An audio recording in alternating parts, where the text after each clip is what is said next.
Hola, ¿qué tal? Bienvenidos. Seguimos en estas conversaciones previo a las elecciones presidenciales, a la primera vuelta de este 31 de mayo.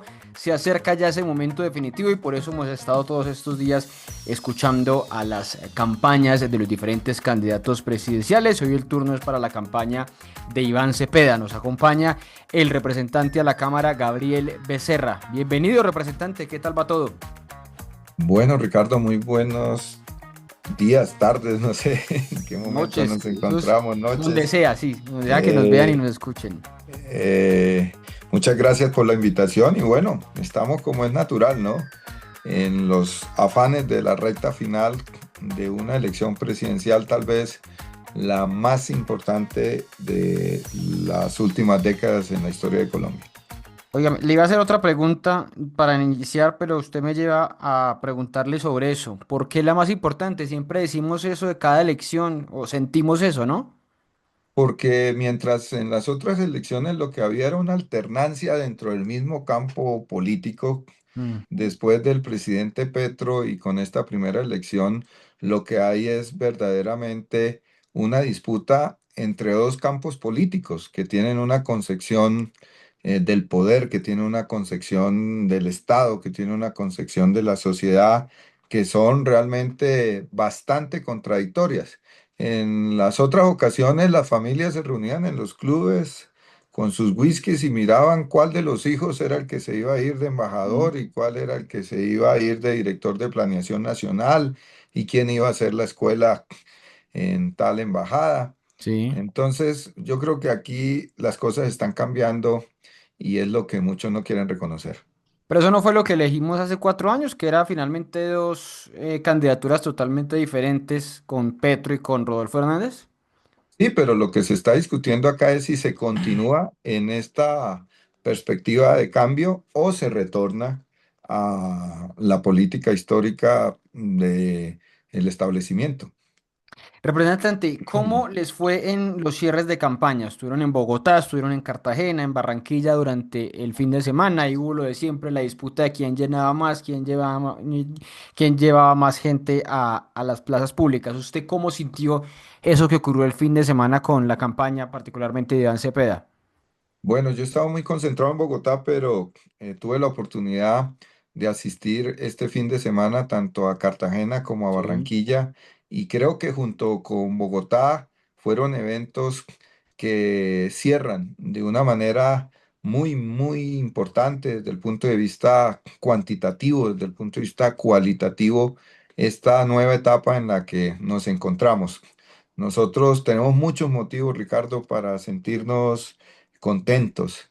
Hemos logrado, después de décadas, reagrupar una fuerza social y política progresista, por colocarle un nombre en general, que Sí. lidera incluso a otros sectores políticos como sectores liberales, sectores de la Alianza Verde, sectores incluso de la base de los partidos tradicionales, todo el movimiento social Mm. que nos han permitido constituir un partido político que reúne a todas las tradiciones de las izquierdas en Colombia, que nos permitió elegir un gobierno, una bancada hace 4 años, que esta vez también fuimos capaces de elegir la bancada, confiamos que vamos a mantener el gobierno y tenemos ahora un partido ya jurídicamente constituido que yo creo que llegó para quedarse para bien de la democracia y para bien de la lucha política de la izquierda y de los progresismos en Colombia.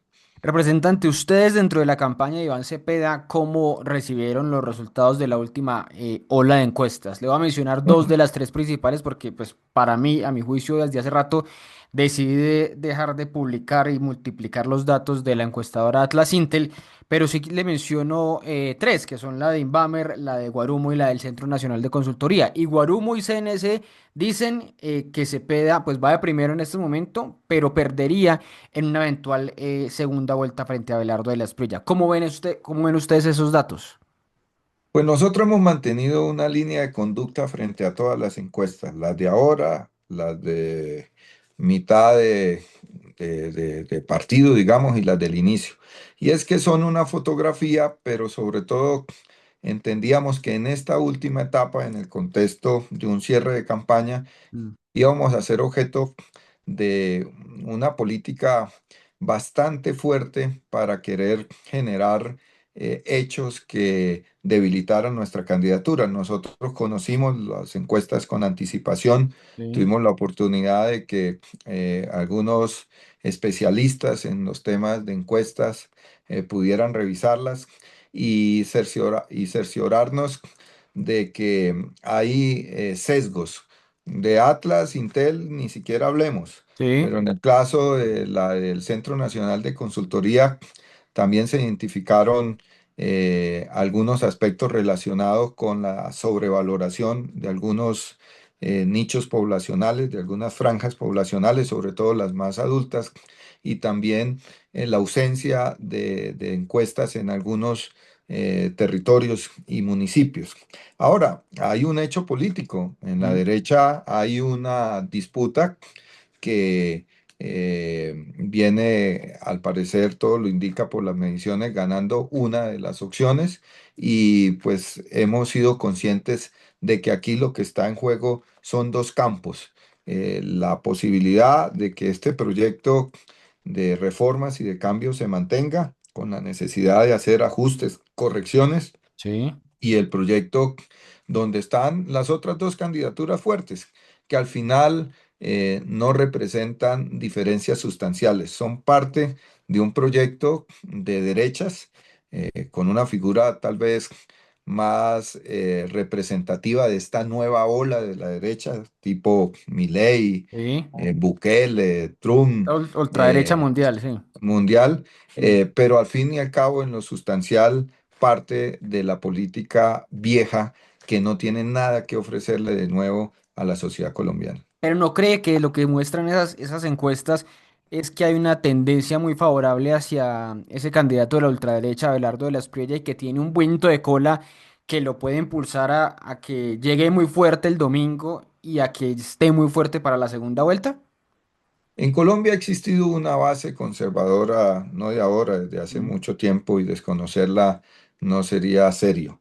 Existe ahí. Y creo que se ha alimentado de esa base conservadora, de una campaña también muy fuerte contra el gobierno y contra el presidente Petro. La mm, figura de este señor abogado de las mafias no es una figura sólida desde el punto de vista político, desde el punto de vista programático, desde el punto de vista ético.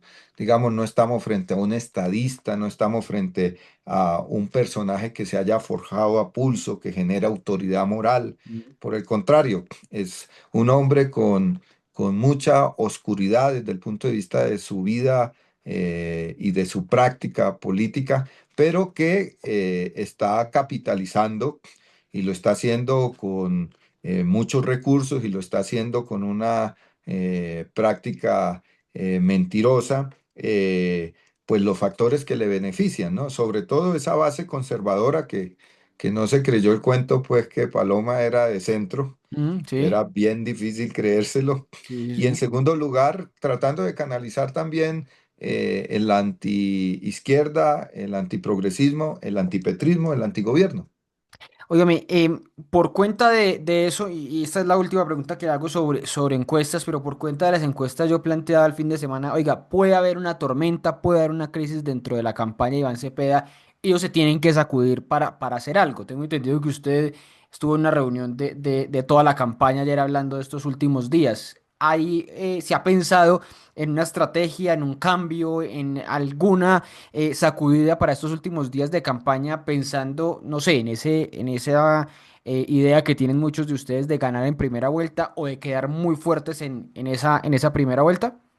Siempre habrá cosas que se puedan mejorar en una Mm, estrategia de campaña en cualquier campo, pero lo que nosotros tenemos claro es que nos movemos con base en un objetivo que ha venido progresivamente dando resultados y creciendo. mm, Yo quiero recordarte, Ricardo, que cuando estábamos iniciando, por ejemplo, el ejercicio para construir el partido, para definir las listas, para ir al Congreso, los ataques que recibíamos eran muchos. La falta de creer en el proyecto mismo era muy grande, incluso en sectores cercanos, ¿no? Los hechos fueron demostrando que contrario a esa narrativa que también decía que habría un gran castigo contra el presidente Petro, un gran castigo contra el gobierno, se lograron resultados muy buenos. Ahora, esta es una campaña que desde hace 9 meses ha ocupado los primeros lugares en todas las encuestas y que ahora pues nos enfrentamos a unas mediciones y a unos instrumentos de consulta que tienen sesgos desde nuestro punto de vista y que quieren posicionar una narrativa. La narrativa es una sola. Ustedes no pueden ganar en primera. Ustedes no tienen ninguna posibilidad de ganar en primera para poder generar las condiciones que les permitan, lógicamente, mantener su competencia y tratar de ganar en un segundo escenario. Nosotros nos hemos trazado el objetivo de estrechar la relación con el pueblo, de Sí. estrechar la relación con el movimiento social, de garantizar que ojalá lleguemos a todos esos campesinos que se han beneficiado de la reforma agraria, que los jóvenes puedan cuestionarse sobre sus proyectos de futuro ligados al acceso a la educación, que las madres, cabezas de hogar puedan también evaluar qué tanto han sido beneficiadas en este gobierno y con ellos trabajar para ganar en primera vuelta como pensamos que podemos hacerlo. Pero Igual, ¿qué han pensado ustedes, digamos, en esa reunión? O no sé si mm, antes de qué hacer diferente estos días finales de campaña en la lo estrategia que, política. lo que pasa es que una campaña tampoco se gana si no hay consistencia y Sí. si no hay coherencia. Si una campaña se pone a invitar a tomar tinto a la gente de manera desesperada en cualquier momento para tratar de generar una especie de hecho milagroso Mm. que te genere la sorpresa que tú estás esperando, pues es muy difícil. Nosotros hemos tenido una estrategia que ha liderado nuestro candidato y que se ha centrado en los aspectos que les planteo y que seguramente tendrá que garantizar que se cumpla a cabalidad. Eso tiene que ver con que podamos movilizar a todo electorado del día domingo. Eso tiene que ver con que podamos también utilizar de la mejor manera y de la forma más eficiente las herramientas, por ejemplo, digitales, donde siempre se puede hacer más y cada vez es más importante.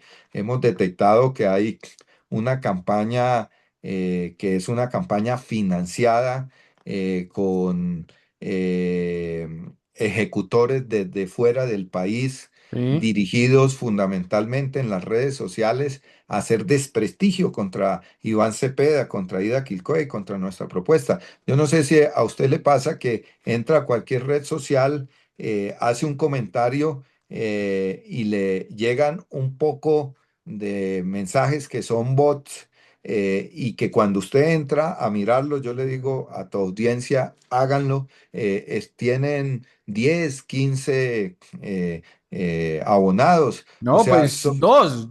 A mí me responden mucho y veo dos, tres seguidores recién creadas. Una gente ahí que nada que ver, los bots y de las campañas. además de eso, están financiando propaganda negra contra Mm. nuestro candidato y contra nuestra campaña. Estas son realidades que hemos puesto de manifiesto en la Comisión de Garantías Electorales, porque además tienen que ver con toda esta falta de regulación en lo relacionado con la inteligencia artificial, ¿no? Sí. Que cada vez más entra a copar escenarios de la política y del poder que yo creo que no solamente para Colombia, sino para el mundo son una amenaza, como ya lo planteó la encíclica del Santo Padre. Sí. Entonces, yo creo que estamos frente a un sector político que no tiene límites, un sector político que está dispuesto a todo, un sector político que dice ser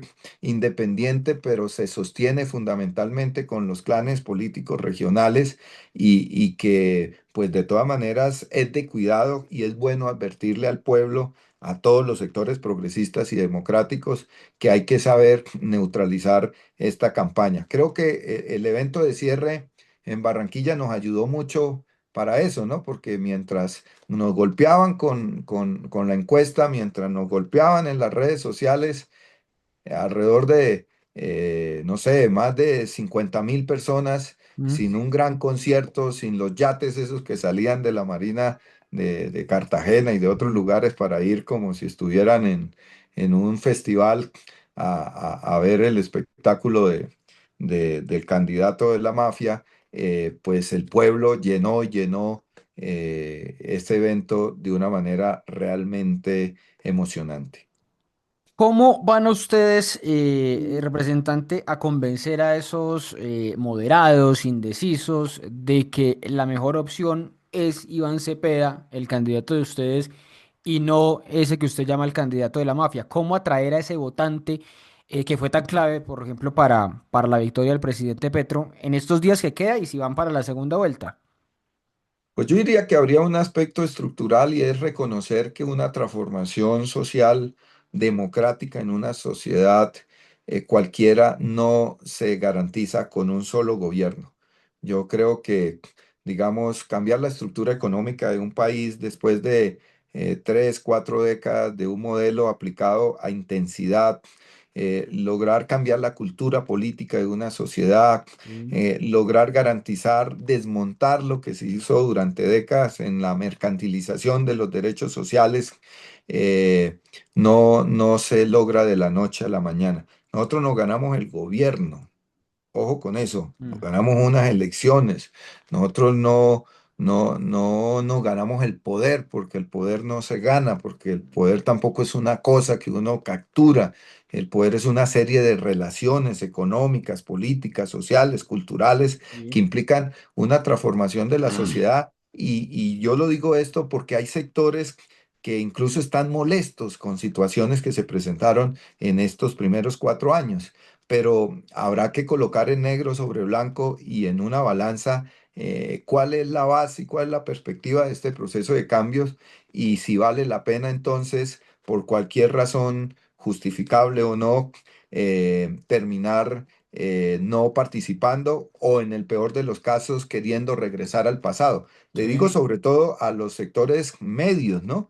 Que siempre políticamente son sectores que son muy temerosos, ¿no? Y que se guían mucho por las circunstancias inmediatas también de sus proyectos de vida, están endeudados, compraron carro, quieren, digamos, tener garantías, tranquilidad, y a rato les queda fácil morder el anzuelo del miedo, que es muy efectivo en política, y morder el anzuelo de la mentira también. Yo Sí. diría que por un lado, esa sería una reflexión. Y la otra es que yo creo que hay aliados con los cuales tenemos diferencias, pero no son las diferencias sustanciales, ¿no? Y respetándolos a todos, no valdría la pena en el domingo 31 de mayo perder ese voto ahí con la idea de que después en la segunda vuelta tal vez corrijo.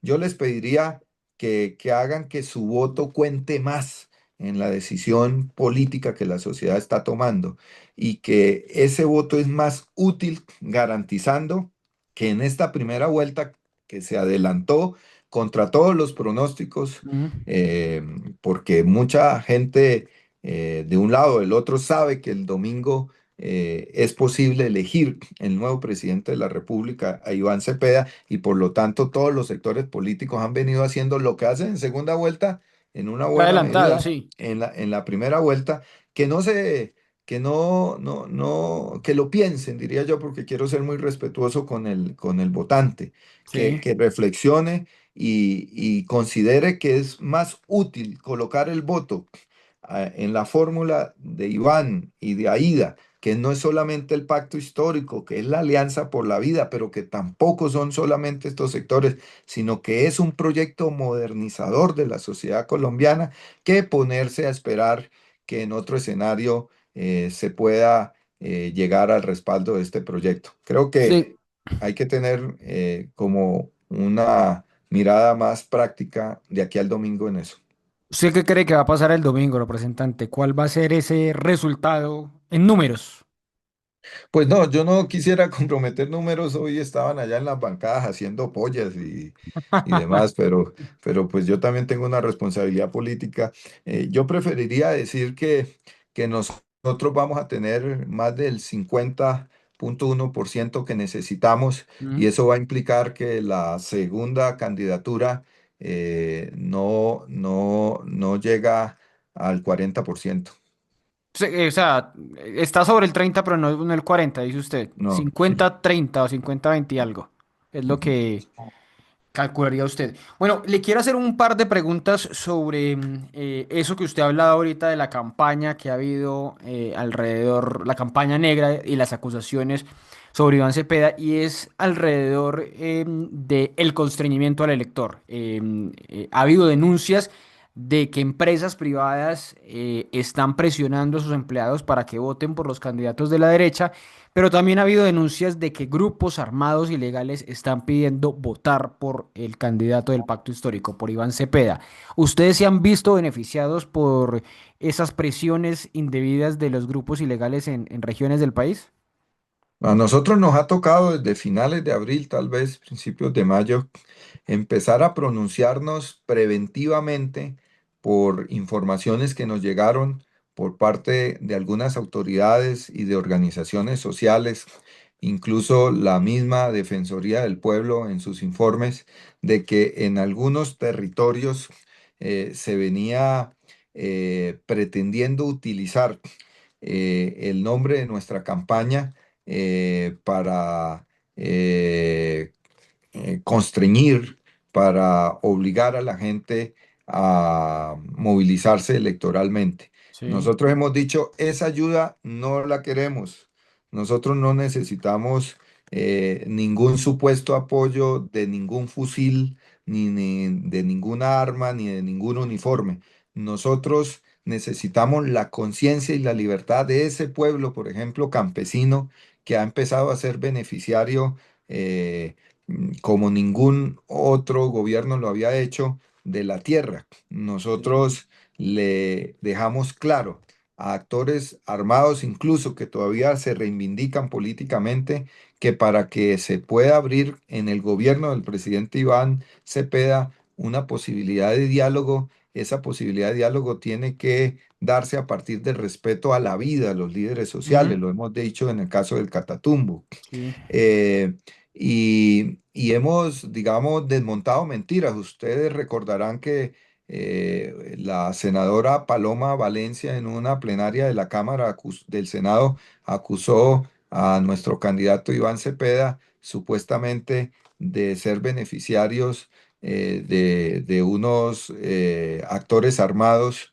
y dijo que eso lo había dicho un informe de la Defensoría del Pueblo. Mm. La Defensoría del Pueblo después aclaró, dijo que eso era totalmente falso, pero yo los invito también a leer el informe de la MOE, que dice de manera clara que no se ha encontrado evidencia de que exista un patrón de grupos armados o en territorios o en sectores donde se esté beneficiando al pacto histórico Mm. o, digámoslo también con franqueza, a cualquier otra fuerza Pero política. usted, por ejemplo, vio una entrevista que dio Alias Calarca para ser justos, fue hace un año, donde él decía, si a mí me preguntan por quién votar y a mi gente les voy a decir que voten por el candidato de Petro. Ahí ni siquiera existía, estaba en el Ujú. papel que era Iván Cepeda, pero él dijo en la entrevista, votar por el candidato de Petro. ¿Eso no es una señal de que las disidencias, o por lo menos específicamente las de este criminal, estarían apoyando a Cepeda?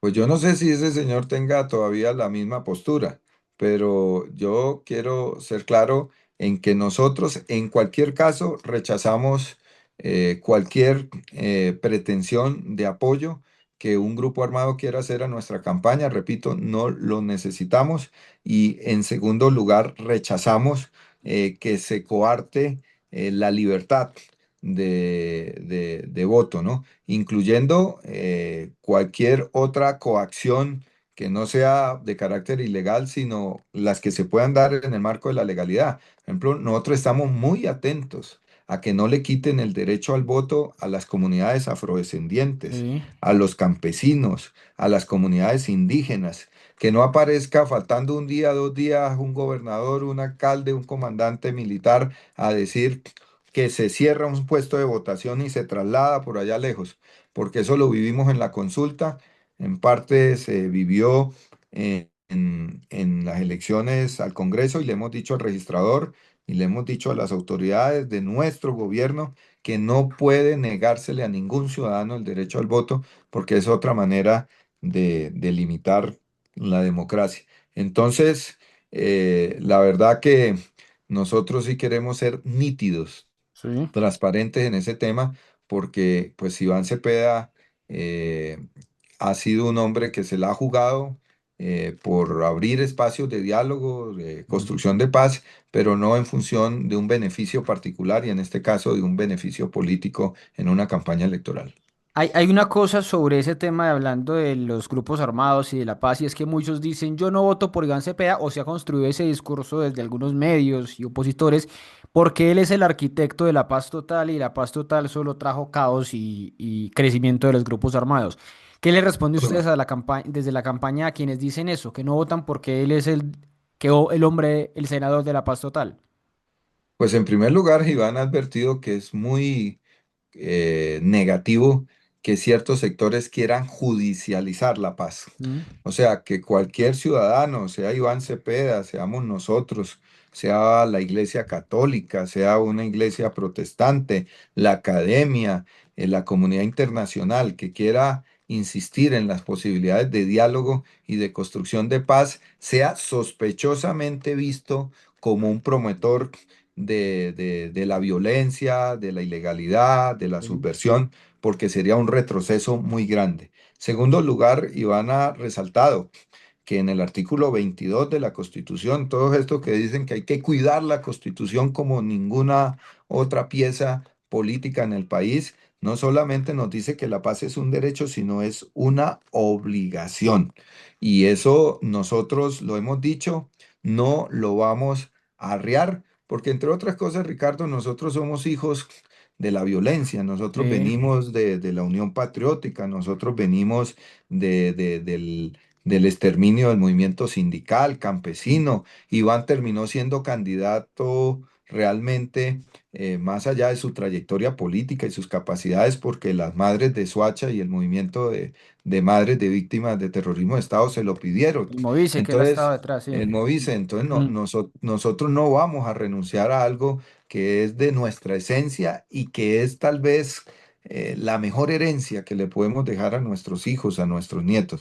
Y en tercer lugar, que no se les olvide a los que quieran hacer el balance sobre la situación de violencia y supuestamente el fracaso de una política que nosotros, como lo ha dicho Iván, estamos en la disposición de que se haga un corte de cuentas, se haga un balance, se Sí. ajusten cosas que haya que ajustar, se evalúe, en que la gran problemática que estamos viviendo en algunos territorios se deriva de un gobierno en particular, del Centro Democrático y que tiene nombre, que se llama Iván Duque, Sí. que después del gobierno del doctor Santos se trazó como un propósito incumplir el acuerdo. Hacerlo trizas, sí, la frase aquella. Incluso hay dirigentes de ellos que han propuesto hacerlo trizas, Sí, sí, sí. como si no existiera un compromiso de Estado, como si no hubiese un mandato constitucional.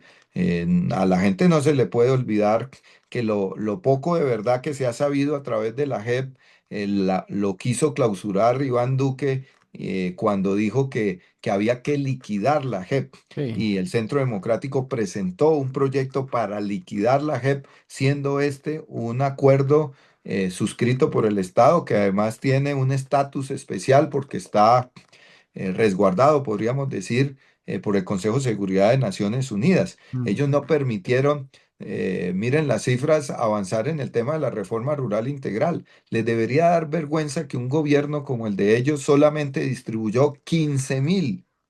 Escúchenme bien, 15.000 hectáreas. El gobierno de Petro, en medio de todas sus dificultades, de sus retrasos, de sus limitaciones, va a poder llegar casi al millón, van 750.000. Hemos distribuido más tierra que todos los gobiernos anteriores de las últimas décadas juntos.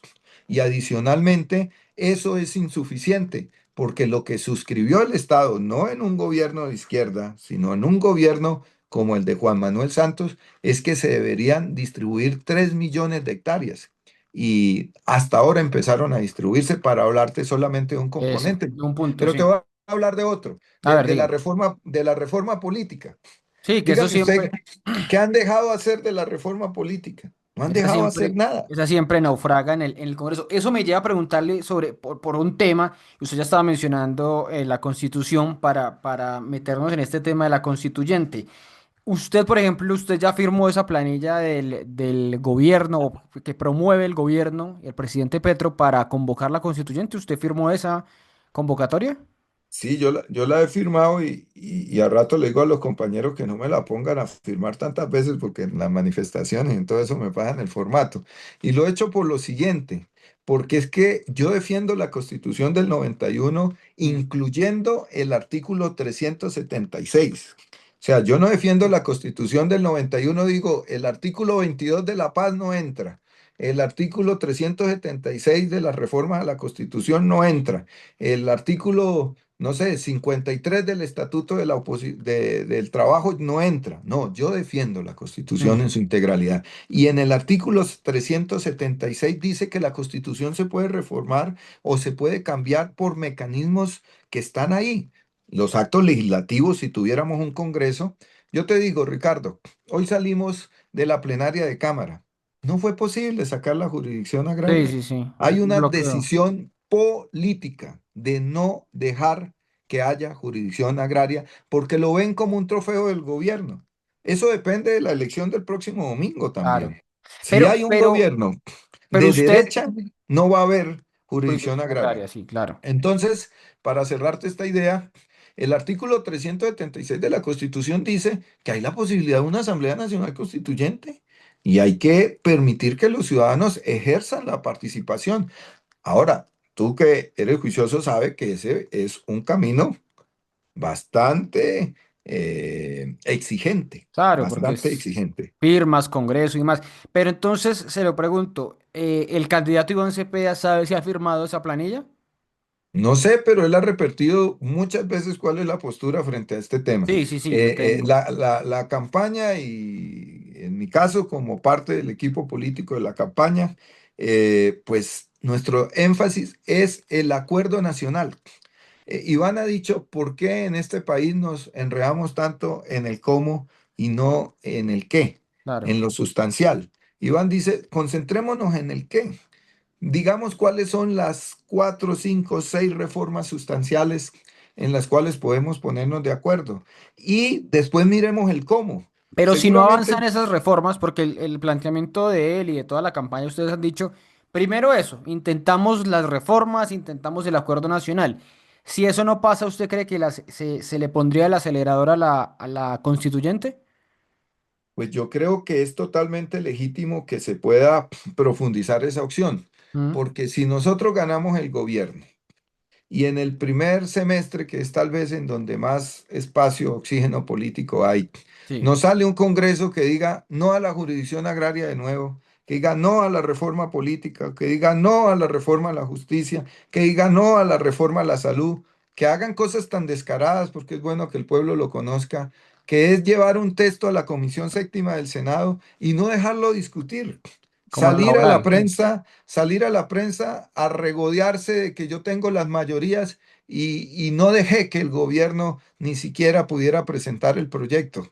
Eso es realmente una afrenta, es un desafío al gobierno, pero más que al gobierno, es un desafío al pueblo. Pero ¿no cree Es que un la desafío. constituyente espanta a mucha gente? Que usted me está diciendo acá es una posibilidad, espanta a muchos ciudadanos que dicen, yo no estoy de acuerdo con la constituyente porque eso va a ser, por ejemplo, una de las menciones que dicen, eso va a ser para habilitar la reelección y que Petro vuelva en el 2030.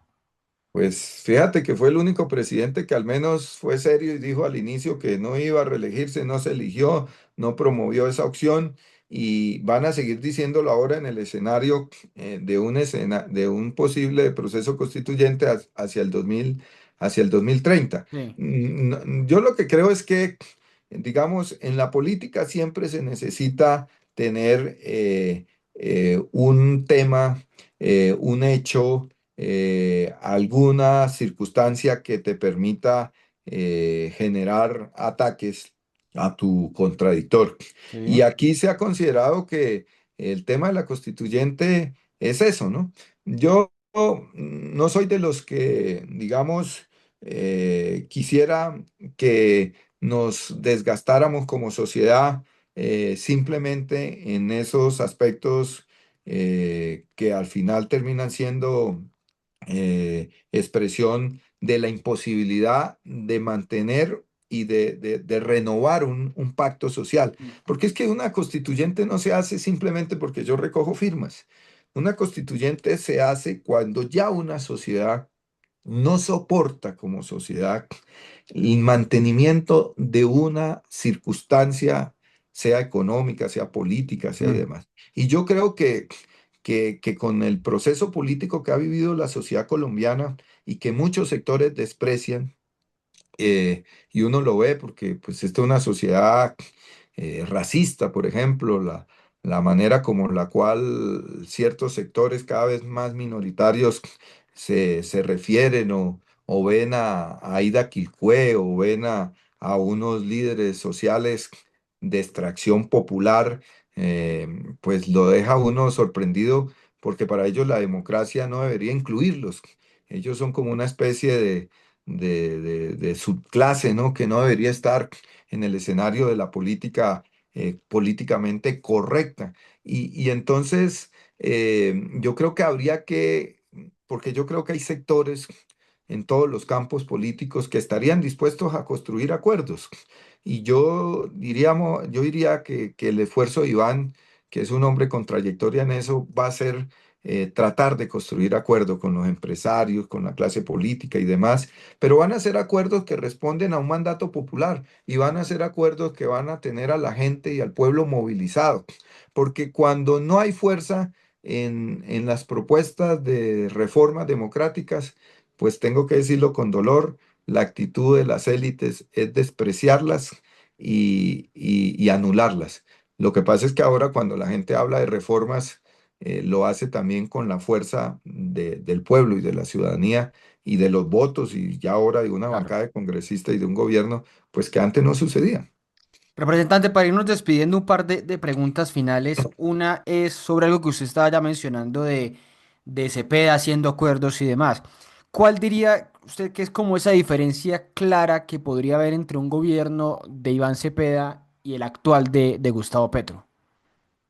Yo diría que Iván Cepeda es la continuidad más auténtica del legado de Gustavo Petro, pero que va a desarrollar un gobierno con una personalidad y con un estilo distinto, Mm. que va a permitir corregir, yo diría incluso cambiar aspectos que deben ser cambiados porque no corresponden al proyecto político que nosotros representamos, incluyendo al presidente Petro. ¿Cómo cuáles, por ejemplo? Como por ejemplo la presencia en el gobierno de ciertos sectores que parecieran intocables, que, digamos, han considerado que el Estado tiene que seguir siendo, digamos, un instrumento de beneficio particular. Yo creo que eso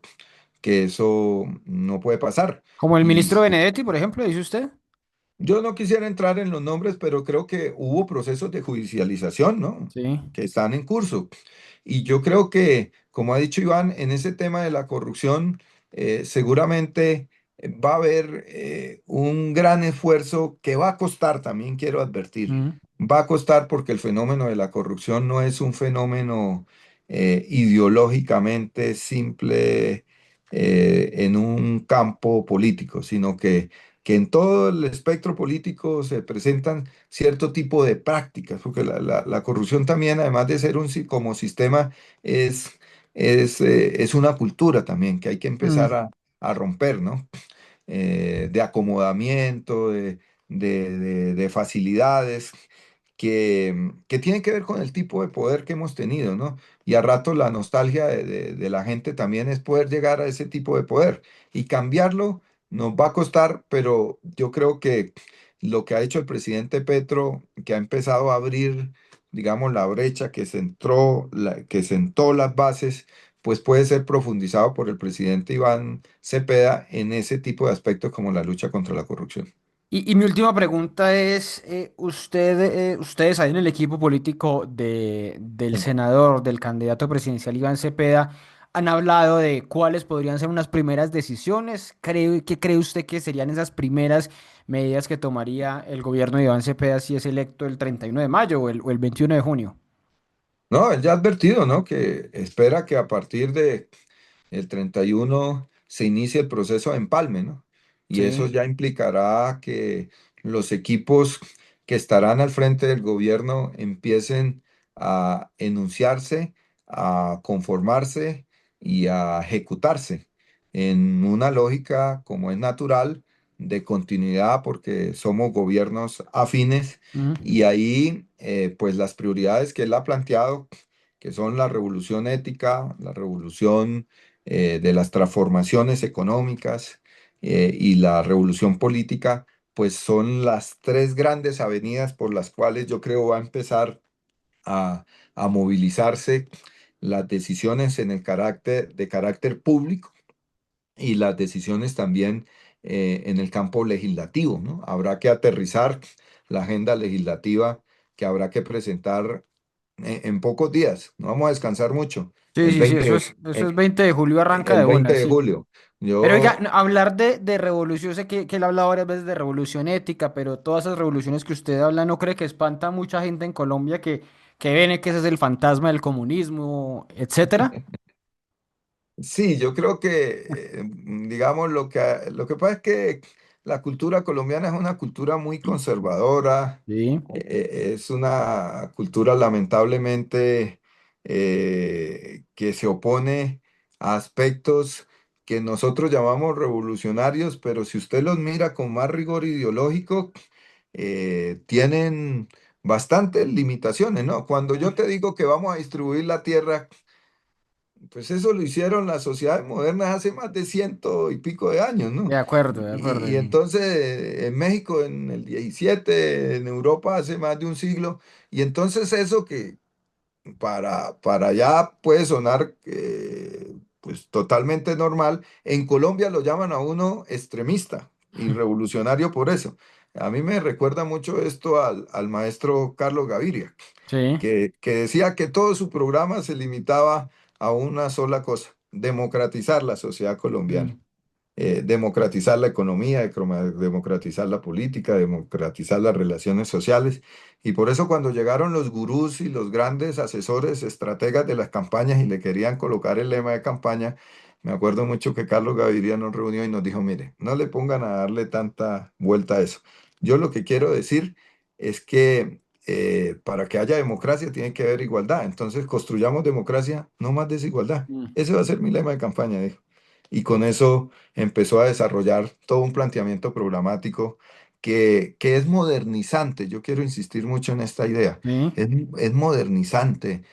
Yo digo, los pseudocapitalistas colombianos, pues yo creo que ganan más si no seguimos peleando con Venezuela y se restablecen las relaciones y ese mercado que alcanzó a ser de 7.000 millones En su de momento, dólares sí. se reactiva y puede llegar a 20.000 en la actualidad y entonces la industria alimenticia se puede desarrollar y pueden ganar dinero. O si superamos la violencia, entonces los sectores que están vinculados a los servicios del turismo vamos a tener, si ya tuvimos un crecimiento en el turismo, pues Colombia como país de la belleza va a poder crecer muchísimo más. Entonces lo que pasa es que aquí hay sectores que prefieren colocar por delante sus agendas extremistas, ahí sí, ideológicas y políticas de extrema derecha, que realmente pensar en el interés mayoritario de la sociedad. Construyamos una sociedad donde la riqueza que tenemos y la que podemos construir se redistribuya de manera equitativa y no siga con estos niveles de concentración vergonzantes en pleno siglo XXI, siendo Colombia un país tan rico, uno de los más desiguales del hemisferio y de la región. Bueno, pues representante, hablamos de muchos temas, de lo que está la campaña en este momento, de la expectativa que hay para el domingo. De verdad, muchas gracias por este espacio para conversar, para resolver muchas dudas de la campaña de Iván Cepeda. Nivel de optimismo, de 1 a 10. Yo me muevo en política más bien con realismo. Yo soy revolucionario y los revolucionarios me enseñó alguien, siempre tenemos que tener la esperanza por delante. Nosotros vemos siempre las posibilidades. Mm. Nosotros no nos dedicamos al relato del fracaso ni a quedarnos en la quejadera. Yo lo que creo es que hemos construido una fuerza que es la fuerza más importante de toda la historia colombiana desde el punto de vista político, del pueblo, de los trabajadores, de los campesinos, de los sectores populares. Y yo espero que esa mayoría de la sociedad colombiana pueda imponerse el próximo domingo y ganar. Y creo que eso tiene todas las posibilidades, lo hemos hecho, lo logramos en el Congreso y lo vamos a lograr el 31 ganando en primera. Pues a usted, representante, muchas gracias por este espacio, por esta conversación, como le digo, y también a ustedes muchas gracias por ver, por compartir, por comentar este contenido. Nos vemos en una próxima conversación para hablar de las elecciones ya cuando pasen seguramente después de este domingo. Chao, chao.